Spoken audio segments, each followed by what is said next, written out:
I'm going to start with a negative with Jaxson Dart with the Giants. If it is Jaxson Dart to the Giants, a lot of his flaws and a lot of his qualities are a lot like Daniel Jones.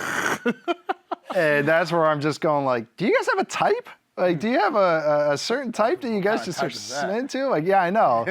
Moths to a flame. But no, Dart, at the very least, has some tools to work with. Like, he is a good athlete. He has a good arm. The things with him is that offense that he played in at Ole Miss was kind of elementary. So he has development.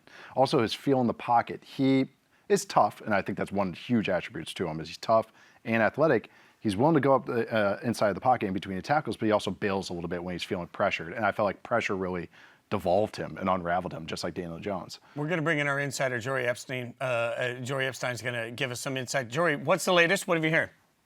Yeah, we've got the New York Giants back in the first round, trading up to 25 to take Jaxson Dart as the second quarterback overall. Before Shedeur Sanders, I mean, this is an interesting pick because we know head coach Brian Daboll, general manager Joe Schoen, they needed to have something to win now. That's Abdul Carter. If they want to keep their job, they've got Russell Wilson and now Jaxson Dart. Hey, you can sit a year. You've got Russell Wilson. You've got Jameis Winston, but you can have a long-term plan. And if you're Daboll and you're Schoen, you want to be convincing ownership that you have a plan. Any sense that you were able to get of just like, were there a lot of teams trying to move up, or is this a Giants move? Like, it's just a little stunning to us that they didn't have to pay more to move up.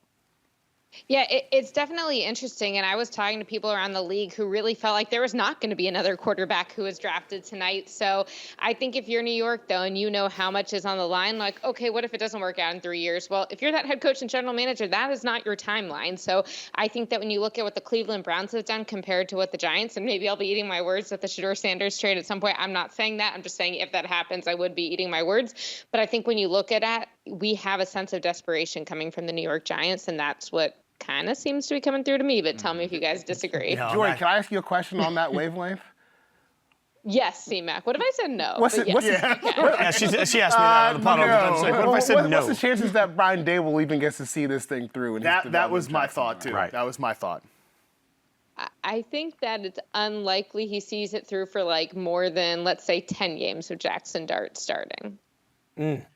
Well, that's the double-edged sword, right? Of the whole, hey, you know, you can sit a year because we've got Russell Wilson. Is Russell Wilson going to be good enough for, like, Brian Daboll and these boys to survive into 2026? And then, well, I guess the next coaching staff, like, how do you feel about Jaxson Dart?